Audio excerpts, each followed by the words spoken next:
I'm in some deep crap in a divorce. I need a good divorce attorney. Salt Lake area. My wife's father is super rich and never hesitates to throw gobs of money at whatever problem she has.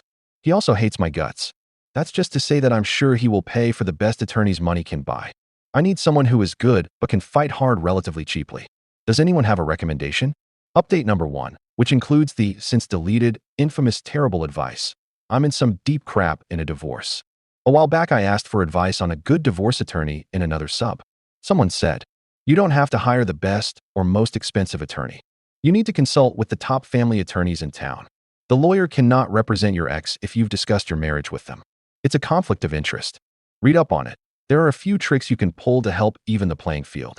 Based on the advice I got, I spent the next few weeks talking with like 30 divorce attorneys in town so that my wife and her dad would not be able to hire one. I never hired an attorney myself because I could not afford one, but my wife found one anyway. Apparently, they found out what I did, probably because it was so hard for her to get an attorney. And today I just got hit with a motion for attorney's fees saying that what I did was abuse of process, an attempt to deprive and interfere with justice, bad faith, and a bunch of other stuff. And that I have to pay part of her attorney fees because I made it more expensive for her. Is there something I can do to stop this? This is in Utah. Sampling of the glorious comments. Commenter 1. Why in the hell would you listen to some internet commenter? For shit's sake, you shouldn't even listen to me without independently verifying your information with an actual attorney. You're literally up shit's creek without a paddle on this one, my friend. But see an attorney in your area who will know more about your particular locality's rules and can probably help you soften the blow. Edit. And that person's comment wasn't even accurate. Commenter 2. But see an attorney in your area who will know more about your particular locality's rules and can probably help you soften the blow. Point of clarification, don't see all the attorneys in your area again. Commenter 3. Wow, you sound like my soon-to-be ex-uncle. He did the same thing and was also hit with a similar motion. Talk to your attorney, if you can remember which one actually represents you, and ask if there's anything they can do. Other than that, I have no advice for you. Update number 2. I'm in a really dark place right now, having a moral crisis, and I don't know where to turn to or who I even am anymore. Editor's note. True believing Mormon, TBM, and the so-called church, TSCC, are both terms used frequently among ex-Mormons. After reading almost 1,000 PMS and messages calling me an asshole, an evil person, I don't know anymore if I am or not. I think I agree with them. When every lawyer with a blog uses you as a bad example to get more clients, and the whole world is laughing at you. I even had the media try to interview me. I screwed up any chances of ever going to law school and probably getting any significant custody over my kids, and I am financially ruined. As much as I would like to blame other people, and did for a few days, I can't anymore. What I did was wrong, and it was me who did it. Why did I do that?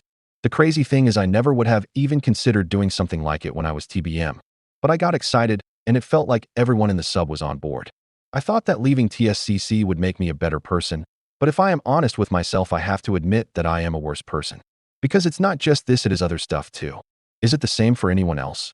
Does anyone else think that they have become a worse person since leaving? I don't believe there is a God, but I don't know what to do. I sure as hell can't run my own life, as everything I have done lately has just fucked it up. I just don't know where to turn or what to do. Commenter 1. You didn't cause Chernobyl or marry fuck a 14-year-old, so you have that going for you. Commenter 2. Yeah, the Chernobyl thing was my bad. Sorry again, guys. Commenter 3. Man, I'm sorry. You really screwed up. You've lost a hell of a lot of ground. I don't know what else to tell you. But to try to take stock of what you've got going for you. Don't give up on things prematurely. At least try first. Don't drink. Maybe socially with people. But if you start down the road to drinking 4+ nights a week at home, because you've got nothing better to do, and when you're not drinking, it just feels like the whole world is weighing down on you.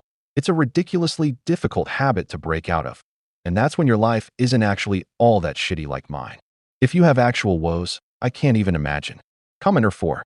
I was told by a law professor that as far as divorce is concerned, there are rarely reasonable people. People do crazy things when divorce is afoot. You did something stupid, but it doesn't mean you are uniquely bad. You are a normal person in a very hard and emotional situation, and you did something stupid. Try to get over it. You have years left in your life. This will pass. Move on and find something worth being happy about. You aren't any different than millions of normal people. Update number 3, their final known comment. What is a horrible LPT? Life pro tip. That sounds good. Commenter. There was a thing on Reddit a while back where someone was getting a divorce, and someone recommended that they go to every lawyer in town for a consultation. The reason is that legally the lawyers could not take his soon-to-be ex-wife's case if he had already gone to them for advice or something. It ended very poorly for him. OOP. I'm not here to defend myself. I acknowledge that what I did was wrong and very stupid, but I was summoned to this thread and I can't help but correct misinformation when I see it. I was not advised to just talk to one lawyer. Multiple people in that thread told me I should talk to a bunch of attorneys, and I did not consult with every lawyer in town. That would be literally hundreds or thousands of lawyers. Update number 4. Their final known comment. ULPT. If you're initiating a divorce, secretly arrange consultations with all the best divorce attorneys in your area before choosing one and filing. Once they have met with you, even briefly, they are considered biased and will have to recuse themselves from representing your spouse. OOP's comment. While this is still coming up, I hired a lawyer who wrote an opposition paper to their motion for fees. We had a hearing. The judge denied their motion. He said that she suffered no harm because she was able to find a good lawyer. He scolded me for trying that stunt, but he also scolded her lawyer for filing a motion which the judge called meritless and no more than a transparent attempt to make me look bad. We reached a divorce agreement over custody and whatnot, a little after that, which both of us were okay with. I now have a great relationship with my kids and even have a good co-parenting relationship with my ex-wife. I am in a very different and much better place now than I was when I did that stupid and awful thing. I no longer would take legal advice from the internet, and I would not take any advice from our ex-Mormon. I'm sorry for what I did and for even having the mindset of wanting to screw over another human being.